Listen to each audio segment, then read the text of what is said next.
Hello, everyone. Welcome to the webinar. I'm just waiting. I'm looking at the number of participants and waiting for everyone to get logged on here. Oh, great. We're up to 14, 15. Fantastic. My name's Tom Vance. I direct the Master of Arts in Teaching program, both the elementary and secondary versions of our program at Kansas State University, and I welcome you to our webinar. I'm joined today by a colleague from K-State's Global Campus, Brittany Burgess, and Diane Leon also has just joined the call. Those two are invaluable support members of K-State Global and of the MAT. And so welcome. We want to just spend a little bit of time outlining the program and what K-State has to offer, but then also give you plenty of opportunity to get your questions answered. If you are new to Zoom, see if you can't scroll up at the top or down at the bottom. I think it can go either way. And see if you can't locate the chat feature, well, a little box that says chat. And if you click on that box, I'm going to type in a message and say, hi, everyone. Welcome from Tom. And I'm going to send it to everyone. And if you could send everyone a message and just tell us where you are located.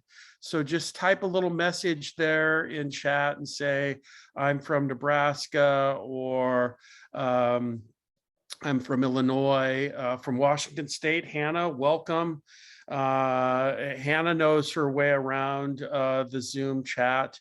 And just Topeka, Natalie, I see you. Angela from Lawrence, and Emily from Topeka, and California, but Cassandra, now you're living in Manhattan. Chicago, Andy from Chicago, for Pete's sakes, fantastic.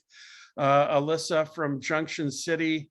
You'll notice Lydia, Lydia, we have two Lydias, is that what I'm saying? Laura, Olivia, gee, what a great group. And Sarah McKenzie, and I think I've said everyone's name. M. Davidson from Salina, I see you. Fantastic, what a great group. By the way, notice just a simple thing, using people's names. And as an elementary teacher, as a secondary teacher, as a college professor, as a communicator with other human beings, using people's names matters.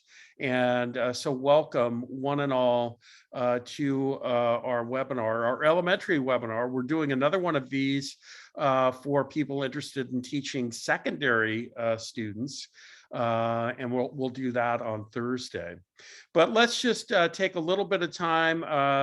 What the presentation is going to be 30 to 45 minutes. I'd like to say that it's going to be closer to 30 than 45, but I'm a teacher and I'm a professor, and I try to be clear and succinct and concise, but not always. And we are recording this. And you can also use this chat feature at any time to ask a question, and you can put it out to everyone, and we'll get to all of your questions, I promise.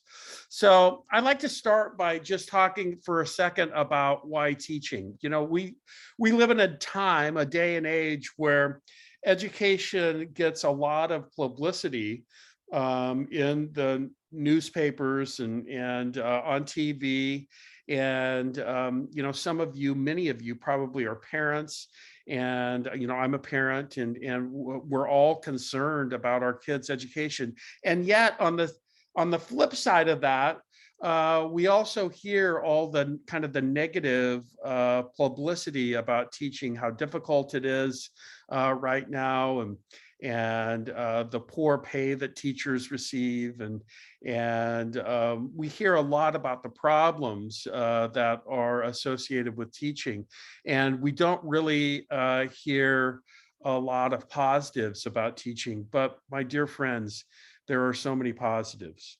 And in particular at the elementary level. By the way, I was a high school teacher, but I know now that I'm 56 years old that that isn't really where the rubber met the road. Don't get me wrong; it's important. High school teachers are important, but elementary teachers are unbelievably important and unbelievably predictive to a child's success, both in school and in life. And I mean, just think for a second about an elementary teacher. My wife was a teacher's aide in Wamego, Kansas, and for 13 years. And she'd say, it's incredible that they parents drop their kids off for school the first day. They're crying.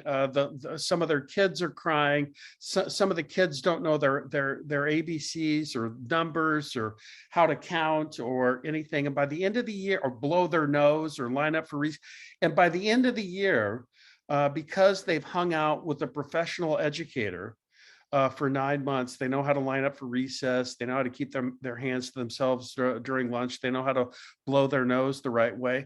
And most of them know how to read. Now, just think about that for a second, how tremendously complex that is to get a group of 5-year-olds on board with the idea of reading. See, kids, we've got these 26 symbols, and these symbols make different sounds. And they make different sounds when we put the symbols together in different ways, and so on and so forth. It's really incredible.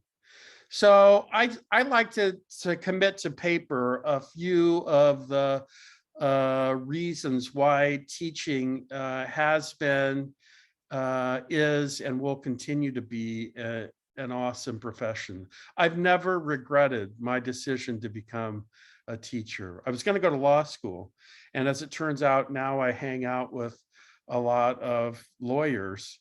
And I got to tell you, and I'm not dogging out lawyers. Some of you may be lawyers, I don't know, but my job is way more interesting than theirs is, for the most part.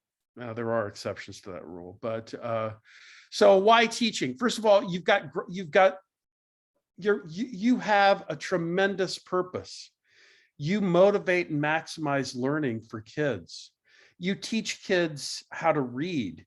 You teach kids how to be curious about the world around them. You teach kids how to ask good questions. You teach kids how to answer those questions.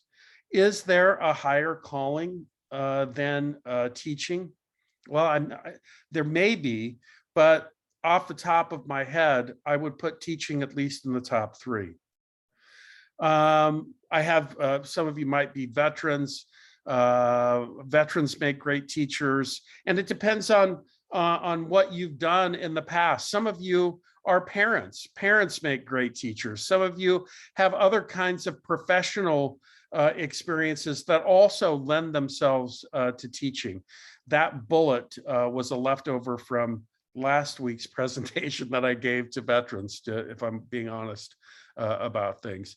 The work environment is outstanding for teachers, in my estimation. You work with other kind of people-centered people.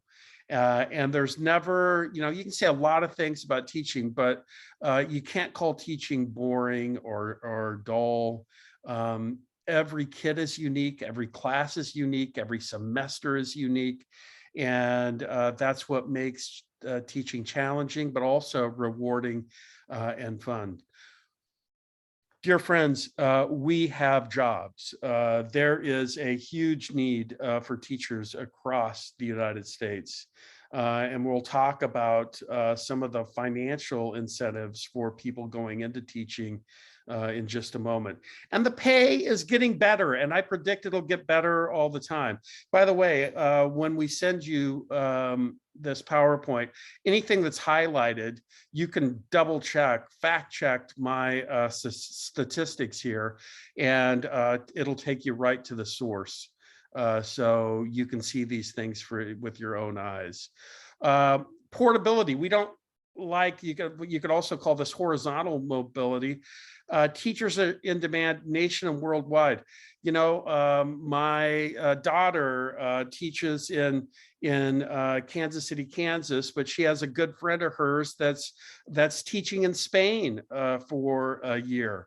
You know, my daughter won't teach in Kansas City forever. She'll be moving as lots of people her age do, and that teaching license will move with her. And teaching credentials transfer across states. You might have to do something in addition to get your, you know, to take your Kansas license and make it work in Chicago. I saw a Chicago person on here, Illinois.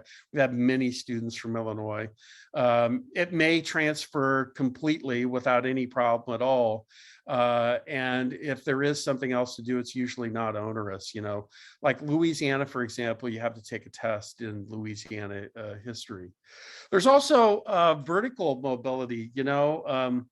Education is this huge industry. We don't like to think about it in those terms, but it certainly is. You know, we spend more money, our governments collectively spend more money on education than we do anything else other than servicing the debt these days, or the military.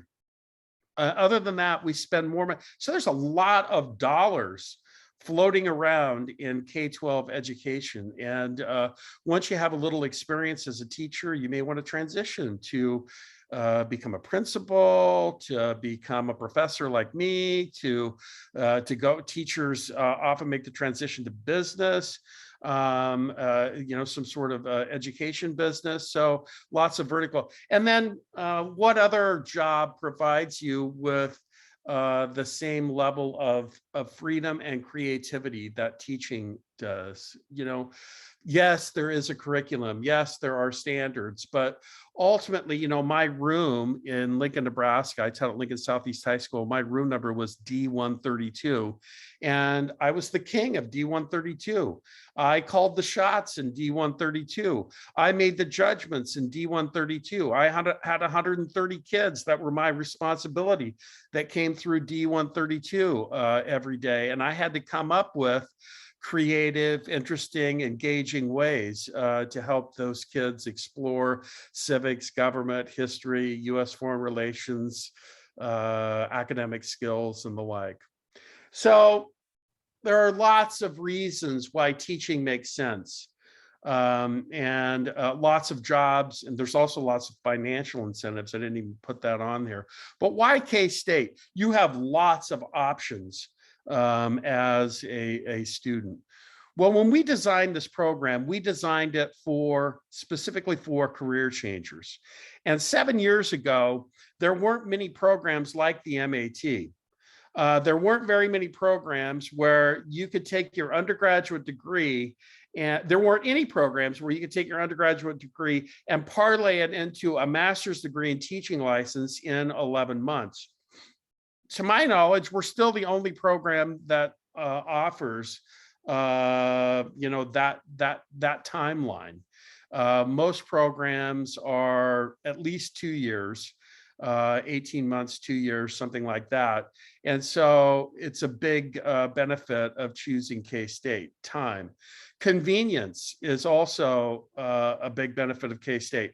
A lot of places have online courses, but they also want you to all log in at 7 p.m. or some of them want you to come to their school as a physical presence in the summer. We don't have any of that. Our courses are asynchronous. There are due dates, but you all don't have to log on at 7 o'clock. Every course provides you opportunities to meet live with the professor and so forth. But we record those and make those available to students.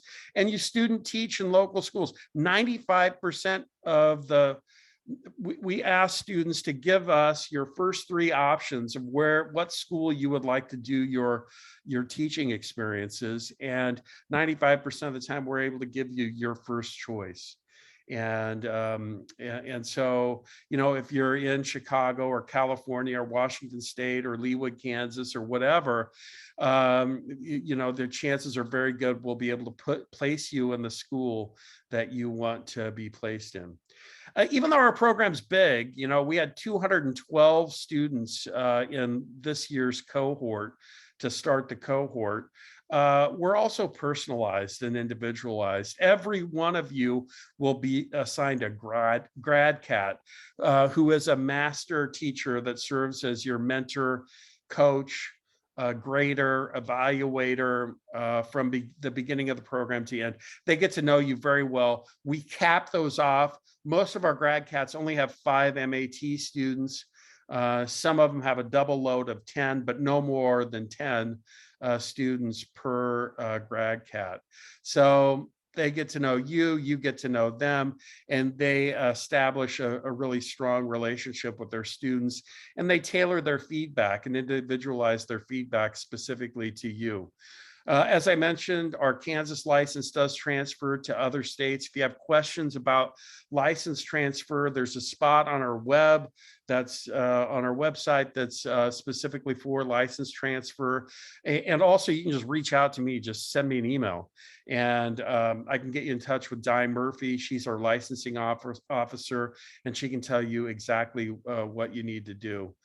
Our program's high quality. You might be able to find a place that whose tuition is less than $15,000. Not very many places will be less than $15,828, and that's exactly what our program costs.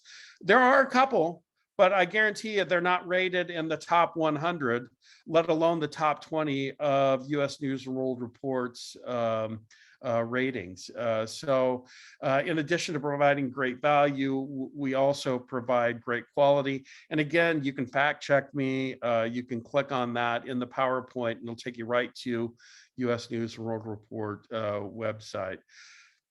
One thing that people don't talk about, other schools don't talk about, that we like to talk about is it's not just the resources or the quality of the faculty or the resources in the library or whatever that make K-State number 17. It's also the quality of our students. You'll be joining a cohort of more than 200 people from 35 different states and undergraduate degrees in all kinds of different fields. You'll be rubbing elbows with people that are teaching in inner cities. You'll be rubbing elbows with people that teach in really remote rural areas, as well as suburbia. And so it makes for a great mixture of ideas and learning experiences for our students.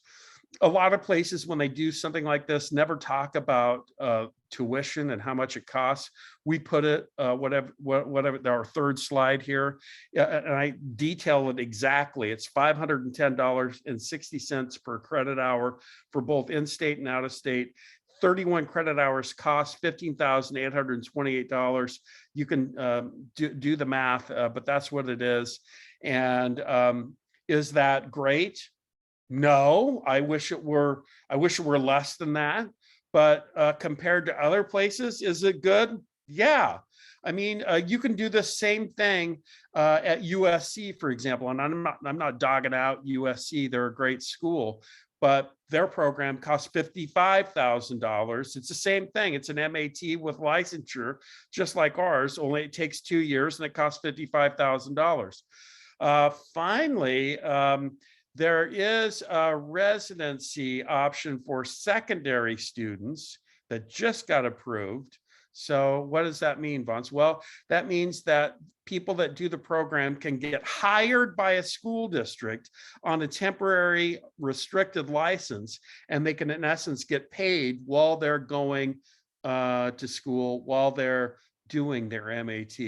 Vance, why did you just do that for secondary? Why didn't you do that for elementary? I did.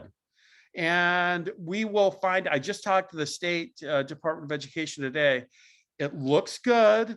Fingers crossed. It looks like that program will be approved at the May Kansas State Department of Education meeting. And so we may well have that residency option available to, we certainly have it for secondary students, and it may well be there for elementary students by May. And you can still apply to the MAT. I should also mention, by the way, because you're here on this Zoom call right now, that if you email me when we're all done, Brittany and Diane or I will send you an application fee waiver for attending this webinar. So the application fee is normally $65, and so we'll give you some numbers that you can put in there, and we'll pay the $65 for you. Not much, but I'll get to the money in a second. The money's not terrible. Paying for this isn't terrible, and I'll tell you why. Just a little bit. The curriculum's all laid out. You don't have to worry about signing up for classes early so the sections don't close. These are all just my sections. We have complete control over them. I can put as many students into any of these classes as I want. All of the students take the exact same courses in the exact same sequence. There's no fooling around with an academic advisor, saying, should I take Professor X or Professor Y? None of that. All of our professors are excellent, and all of our grad cats are excellent, and everyone gets the same deal. So, and you can see the first three classes sort of establish some of the big ideas. Social foundations is just a fancy way of saying, exposing you to kind of the history and philosophy of education. Where have we been in public education? Where are we going in public education? What are some of the trends? What are some of the problems that we confront? I teach 702 curriculum instruction and assessment, which is sort of the nuts and bolts of how to do a lesson plan, how to the basic vocabulary of teachers, those kinds of things. And then in 716, you learn about the various kinds of diversity that you encounter as an elementary school teacher. And it's not just ethnic or racial, it's also linguistic, social and emotional. There's all facets of cognitive ability. There's all different facets of diversity. Every child really is unique. And so how is it that you reach 22 unique, individualized, individual students, third graders in your class as a teacher? Then in the fall semester, you take two big methods sequence, science and math, and social studies and reading, where you take some of the ideas you learned in the summer and begin applying them to the four biggies in the elementary school curriculum: reading, mathematics, science, and social studies. Those are your four big subjects in the elementary school. And so in addition, you also do a teaching practicum where you're out in the schools, in the local school, a school of your choice, for 64 hours during that fall semester. And a lot of people just take off work. They continue to work full time. They take off work on Tuesday and Wednesday mornings or something, and they work it out with their employer that they'll come in on Saturdays to make up the 64 hours, or they take vacation time or whatever the case may be. Then during the December and January intersession, you take another methods course, health, movement, and fine arts. And that's really how do you incorporate those things in the teaching of the four biggies. And this course also gets you ready for student teaching. And so Lotta Larson teaches both 792 and 793 for us, does a great job. And it's an outstanding course. And this intercession course ends, and your internship, 12 weeks of student teaching, begins when the kids go back to school after January 1st. So it's usually January 3rd or 4th or somewhere in there. And so you take 4 credits of student teaching. Student teaching begins the first week in January, ends the middle of April. The whole program's done by mid-April, by the way. And in addition to that, you also take action research, which is taught by Spencer Clark, an outstanding colleague of mine. And this is integrated into, action research is integrated into your student teaching experience. And students really love Dr. Clark, and really, that you might think that seems onerous while you're doing student teaching, but it's not. And then the capstone project, this is another course I teach, and it's a portfolio, and you're enrolled in EDC I-890 from the beginning of the program to the end, so you know exactly what the culminating activity is going to be from the very first day of class, actually from before the first day, from the orientation that we conduct in the early part of May. You'll know what's in that master's project. So that's basically the curriculum, and I could talk a lot more. There's a question about special ed or ELL learners, and diverse learners is both. And by the way, we try not to silo things too much. So special ed and ELL learners are a part of really most of these courses. We even make it a part of our lesson planning, that that you need to be thinking about accommodations for ELL or special ed students and so forth. So good question, Andy, excellent question. And I wish we had a unified program where we could do this and you could get your special ed endorsement at the same time. And I'm trying to get that for next year, but we've got to walk before we run. So I got the residencies this year. So how can I afford the MAT? Okay, so all of these things have links, okay? But there is teacher loan forgiveness, which is basically, and that's nationwide, right?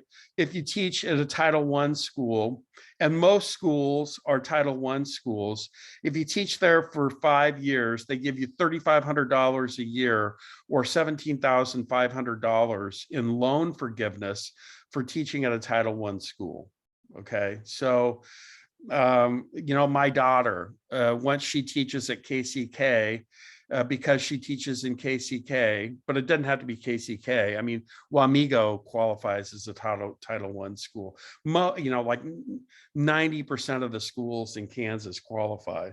The schools that don't are the more, affluent suburban schools. You have to have 35% of your students on free and reduced lunch.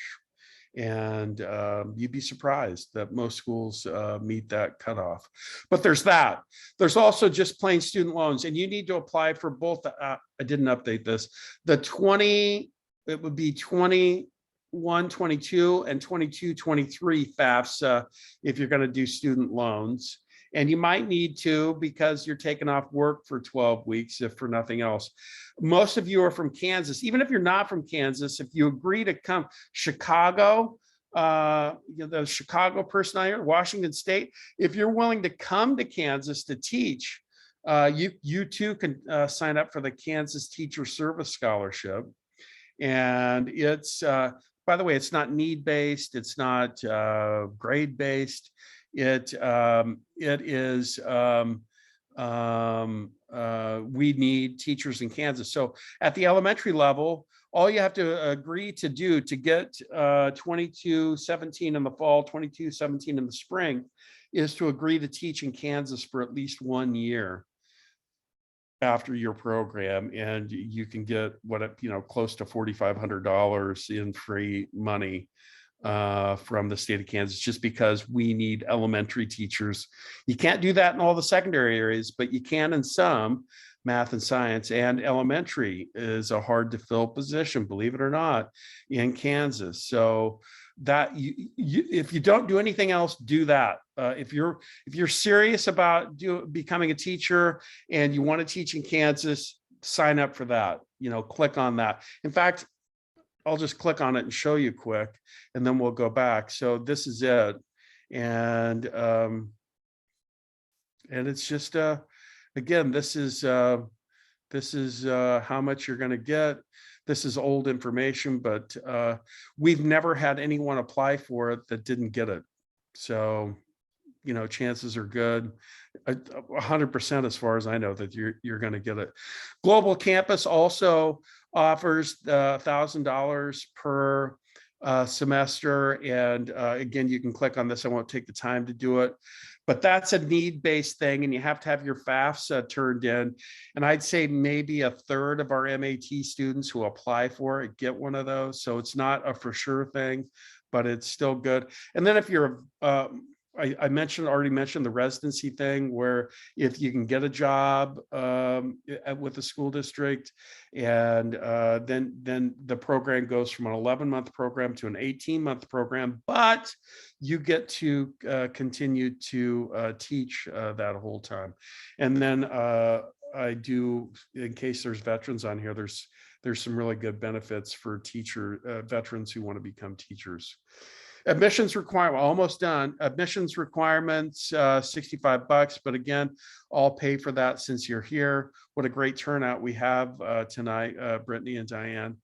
Undergraduate GPA needs to be around 3. If it's not 3, don't freak out. You say, oh, geez, Vance, I partied too much when I was in school. So did I.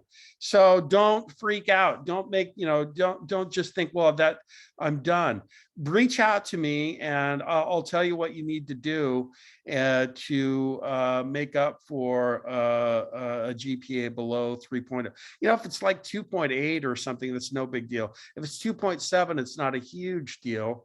If you get below 2.7, then we start having to do some other things to boost your application, but I can give you some good advice on that. If you're one of those people, just email me, no big deal.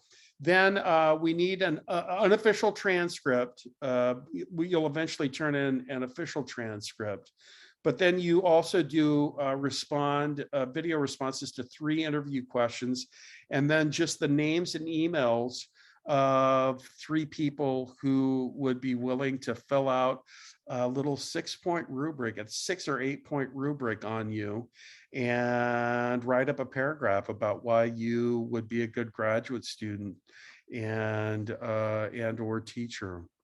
So I think we've talked. Yeah, most people do continue to work until student teaching. Student teaching, the beginning of January until the middle of April, you can't work.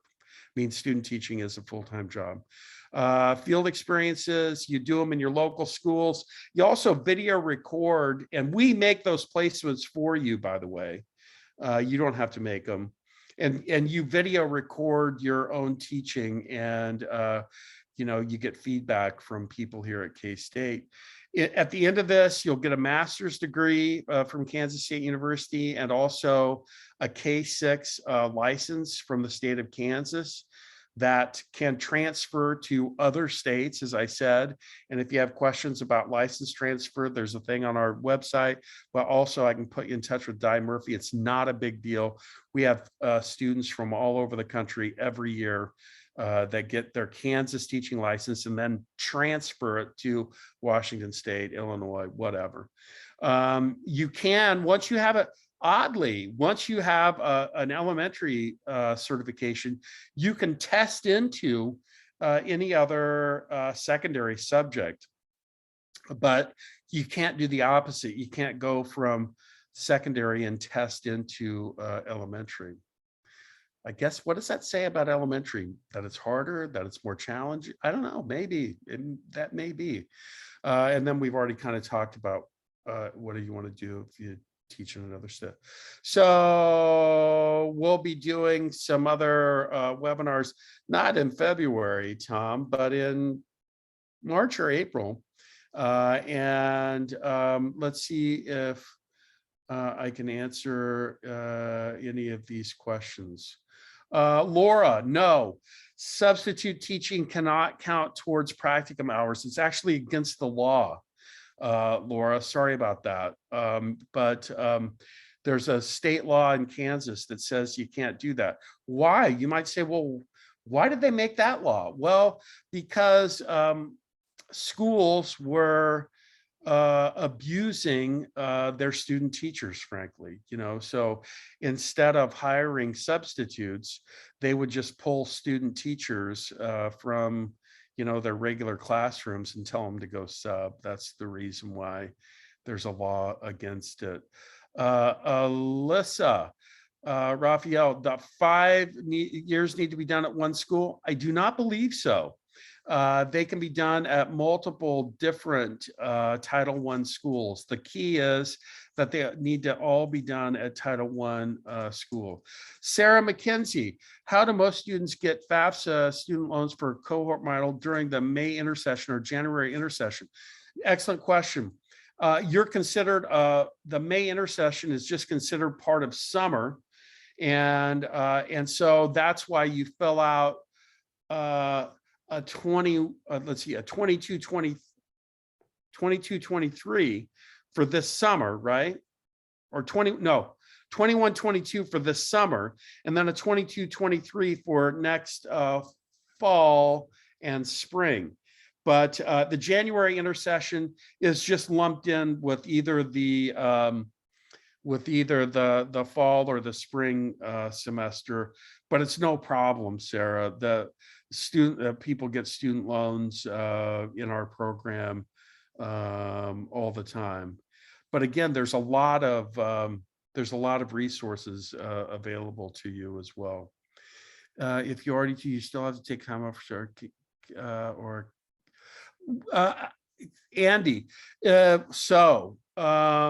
Yeah, you need, if you're already teaching and you want to use this program as a way to achieve licensure, we can probably make that happen. There's a couple little tricks. For one thing, we might have the residency program up and running by the end of the year, but we do have people like you in our elementary program right now, but you can't be called a substitute. That sounds weird, doesn't it? But you can't be called a substitute. Your school has to designate you something else. And in most cases, we've been able to make that work for most people. Andy, you need to reach out to me. I'll put you in touch with Eileen Wurtzberger. She directs our field experience. I almost guarantee you she can make that happen for you in Chicago there. And yeah, other questions? I don't know. Brittany, how are we doing on time? Was I windy tonight? We're doing pretty good. It's 8:40. So if anyone has any questions that they'd like to ask, feel free to put that in the Q&A or the chat, and we're happy to help. And don't forget, here is my email address. Take that down, email me, or you can email Brittany or Diane. and we'll get you an application fee waiver. Yeah, Hannah, reach out to me over emails. Send me an email and I'll get you in touch with Miss Wurzberger. Angela, do you get paid while you're student teaching? Only if you're a part of the residency program. And we don't have that yet, or you already have a teaching job. And we don't have that yet, but we will in all likelihood. Like I'm 95% sure we will have that. But that means that you would have to find a job, right? We don't find a job for you. You would have to find a job, find a school that wanted to hire you as a full-time teacher, and then you did the MAT as your pathway to licensure. Alyssa, would it look different if you wanted to do become an elementary PE teacher? I'm not 100% sure. I think what you could do, Alyssa, is I think you could get your K-6 license through the MAT program. Then you would test into, Brittany or Diane, you might know more about this than I do, but then you could test into, I think PE and music are both PK through 12 subject areas. And so you would just test into PK through 12 PE. Brittany, Diane, does that sound right? I believe that is the case. I would follow up with Di Murphy, our licensing officer, and I can put that information in the chat as well. And she probably would be a little more helpful in the details of that. Sure, and you can reach out to me, Elisa, and I'll hook you up with Di Murphy too. By the way, I put my, did I put my phone number on here? Yeah, that's my cell phone number, by the way. And I give my cell phone number out to all the students. And you can honestly, my kids are all grown. My wife and I, what are we on right now? We're actually watching The Billions, or Billions, I guess it's just called. We watch these TV shows.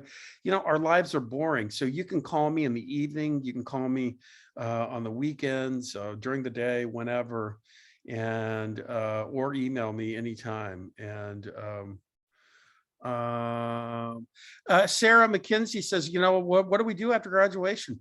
Good question. We have career services here at K-State, and we also we're not doing it this year because we lost funding for just 1 year, but we'll start it again next year with your cohort, and we'll have this fairly big virtual job fair for all of our online students. And I think last year we had like 115 school districts that came to our virtual job fair.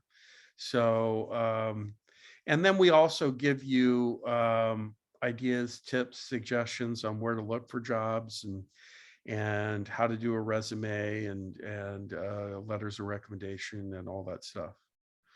What is the max financial aid someone could get? Have you seen students get it fully covered?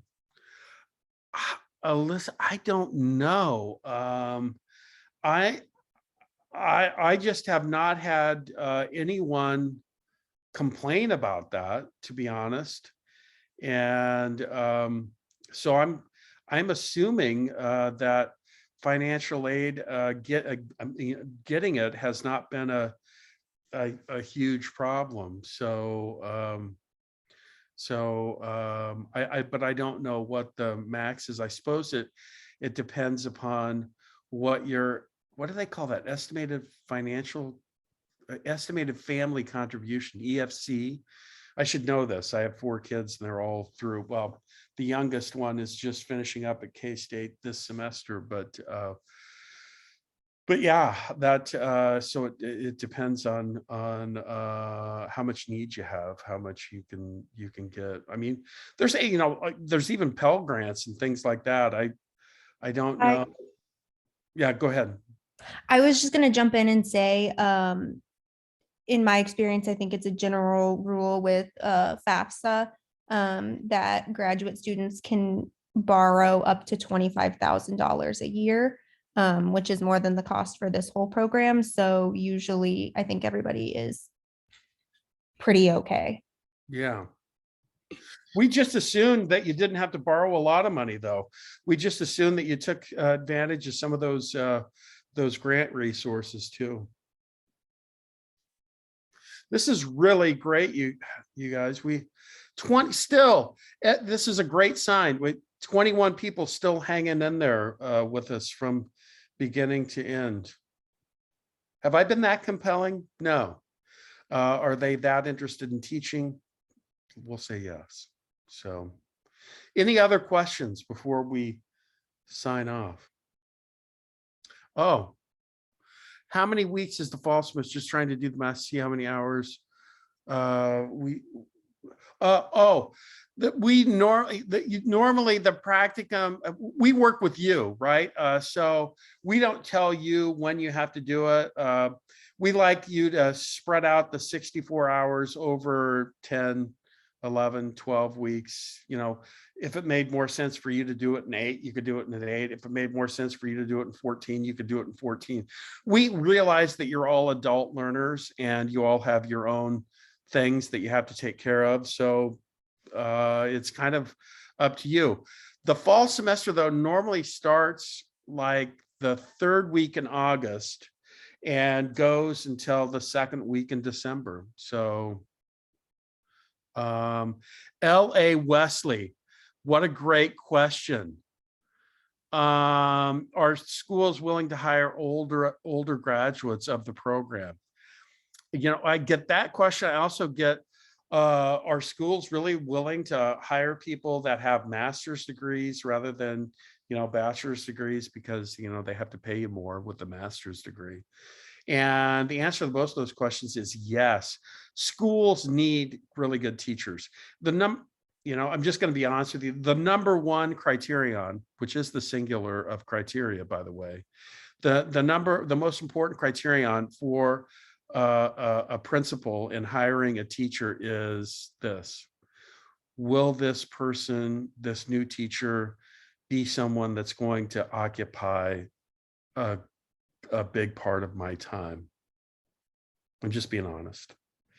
And so older, more experienced, more mature, more people that have had to exercise judgment in a dynamic situation, those tend to be people that are problem solvers on a staff and not problem creators on a staff.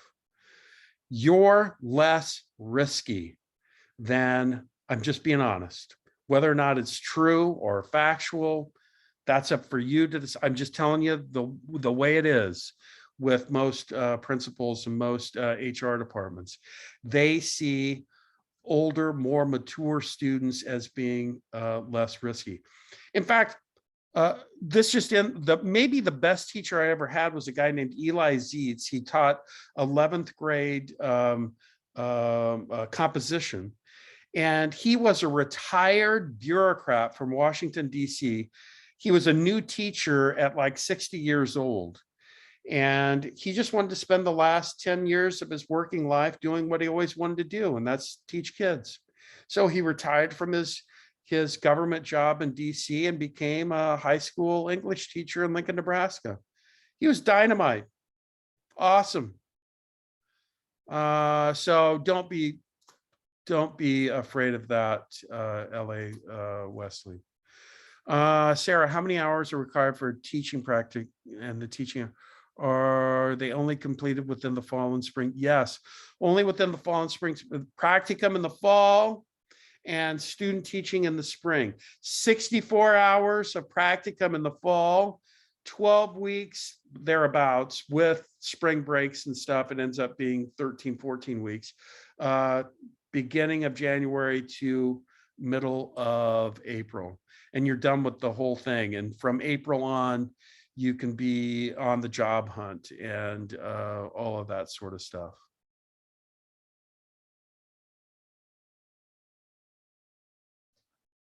Any other questions?